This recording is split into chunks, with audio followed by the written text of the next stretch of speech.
بسم اللہ الرحمن الرحیم۔ السلام علیکم عزیز طلبہ طالبات، کیسے ہیں آپ لوگ؟ پڑھائی زور و شور سے جاری ہے کہ سارا دن موبائل لے کے ماں باپ کی نظروں سے اوجھل ہو کے کہ جناب ہم پڑھ رہے ہیں، پڑھائی کے بہانے دیگر ویڈیوز نہیں دیکھنی آپ لوگوں نے۔ تو آج ہمارا ٹاپک ہے تحریک خلافت کا خاتمہ، اینڈ آف خلافت موومنٹ۔ تو عزیز طلبہ، اس تحریک میں ہندوستان کے ہندوؤں کی عیاری کا آپ کو پتہ چل جائے گا کہ کس طرح ہندوؤں نے دوہری پالیسی اختیار کی۔ ایک طرف مسلمانوں کے ساتھی بنے رہے، دوسری طرف وہ انگریزوں کے ہم نوا بنے رہے۔ تو لیکن اس سے پہلے درود شریف جو ہے وہ آپ نے لازمی پڑھنا ہے، نہ صرف یہ کہ میری وجہ سے بلکہ نبی اکرم صلی اللہ علیہ وسلم کا فرمان عالی شان ہے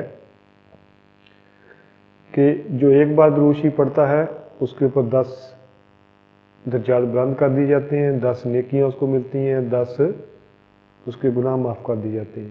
بسم اللہ الرحمن الرحیم، اللہم صلی علی محمد وعلی آل محمد کما صلیت علی ابراہیم وعلی آل ابراہیم انک حمید مجید، اللہم بارک علی محمد وعلی آل محمد کما بارکت علی ابراہیم وعلی آل ابراہیم انک حمید مجید، اللہم صلی علی محمد وعلی آل محمد کما صلیت علی ابراہیم وعلی آل ابراہیم انک حمید مجید، اللہم بارک علی محمد وعلی آل محمد کما بارکت علی ابراہیم وعلی آل ابراہیم انک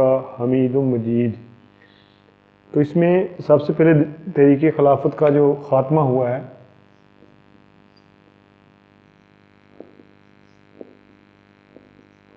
اس کے ہم دیکھتے ہیں کہ اس کی وجوہات کون کون سی تھی، کہ کون سی وجہ جس کی وجہ سے تحریک خلافت کا خاتمہ ہوا۔ سب سے پہلے ہے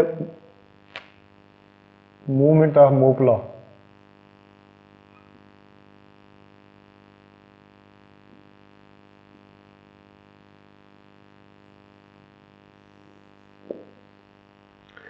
برصغیر کے جنوب میں مالابار کے ساحل کے اوپر عرب موپلے رہتے تھے۔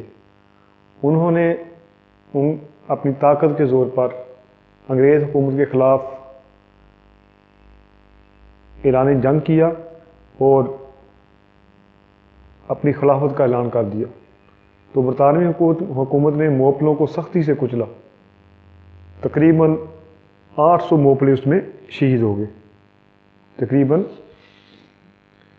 8000 موپلے اس کے اندر شہید ہو گئے۔ تو اس طرح گاندھی نے اس معاملے میں حکومت کا ساتھ دیا۔ ہندوؤں نے اس معاملے میں یہ کہا کہ بہت اچھا کیا برطانوی حکومت میں، جس کی وجہ سے مسلمانوں میں غم و غصہ پیدا ہوا اور مسلمانوں اور ہندوؤں کے اس میں اختلافات شروع ہو گئے۔ اب ایک طرف وہ تحریک خلافت میں جناب گاندھی صاحب ہمارا ساتھ دے رہے ہیں اور دوسری طرف وہ انگریز حکومت کا ساتھ دے رہے ہیں۔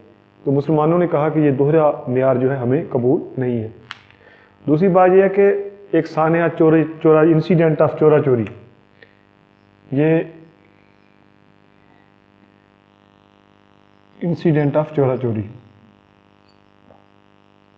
چورا چوری ایک گاؤں ہے، یہ یو پی کے صوبہ یو پی کے ضلع گورکھپورہ میں ایک گاؤں ہے چورا چوری۔ اس میں کیا ہوا کہ ایک احتجاجی جلوس نے تھانے کو آگ لگا دی اور اس میں 22 سپاہی جو ہے، بعض کتابوں میں لکھا ہے کہ 21 سپاہی، بعض کتابوں میں لکھا ہے 22 سپاہی، لیکن 21 سپاہی جو ہیں وہ زیادہ مستند ہیں۔ 21 سپاہی جو ہے وہ جل کے مر گئے۔ یہ ایک تحریک سول نافرمانی تھی جس کا تعلق تحریک خلافت سے کوئی نہیں تھا، لیکن گاندھی صاحب نے جلد از جلد جلد از جلد اس کو بہانہ بنا کے مسلمان رہنماؤں کو اس سلسلے میں کوئی مشاورت نہیں دی گئی، نہ ہی کوئی مشاورت لی گئی، کیونکہ گاندھی کا میرے خیال میں جو مجھے سمجھ آتی ہے کہ کسی قسم کا تعلق ہندوؤں کا خلافت سے کیا تعلق ہے؟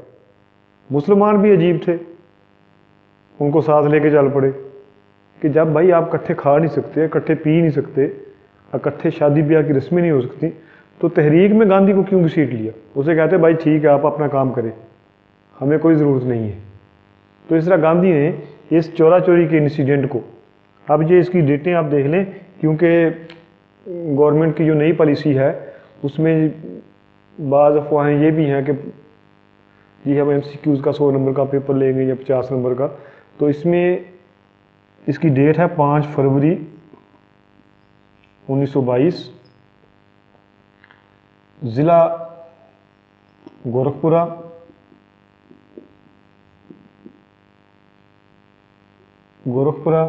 گاؤں ہے چورا چوری،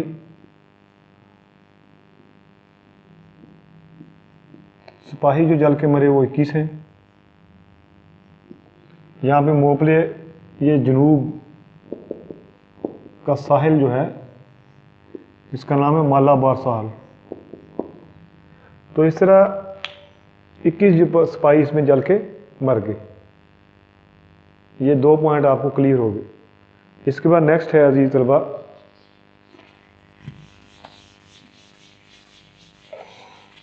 پرنس آف ویلز کی آمد۔ اب پرنس آف ویلز جو ہے جب وہ آئے تو گاندھی نے، ہندوؤں نے بنارس یونیورسٹی کا افتتاح کروایا، اس کو مہمان خصوصی بنایا گیا، اس سے گرانٹ کے حصول کے لیے انہوں نے باقاعدہ طور پہ فنکشن کروایا۔ مسلمان جو ہے اس کی آمد کے خلاف تھے، کیونکہ ان لوگوں نے تحریک خلاف میں ہمارا ساتھ نہیں دیا، ہمارے مسلمانوں کو شہید کیا، لیکن ہندوؤں نے یہاں بھی دوگلی پالیسی اختیار کی۔ میں پھر یہی بات کہوں گا کہ ہندو جو ہے یا غیر مسلم جو ہے کبھی بھی مسلمان کا دوست نہیں ہو سکتا۔ قرآن مجید میں بھی ہے کہ یہود و نصارہ، ہنود جو ہے، یہود و نصارہ جو ہے آپ کے کبھی دوست نہیں ہو سکتے، لیکن اس کے باوجود جو ہے پرنس آف ویلز کی آمد پہ انہوں نے دوہرا معیار رکھا۔ ٹھیک ہے، ارائیول آف پرنس ویلز ان ہندوستان۔ اس کے بعد ترکی میں خلافت کا خاتمہ، جو سب سے بڑی وجہ بنا کہ ترکی میں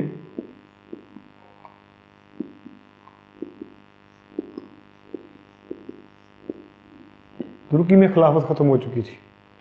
ترکی میں جنگ عظیم کا جب خاتمہ ہوا تو یونان جو ہے وہ ہر صورت میں ترکی کو تباہ کر دینے کے در پہ تھا، تو اس نے پھر ایک ترک مصطفیٰ کمال پاشا جنرل جو تھا اس کو اپنے ساتھ ملایا، اور اس نے پھر ترکی کی باقی ماندہ فوج کو اکٹھا کیا جو رہ چکی تھی، اور یونان کا مقابلہ کیا، خلیفہ کو جو خلافت سے الگ کیا، اور وہاں پہ ایک ٹوٹی پھوٹی جمہوریت کا آغاز کر دیا۔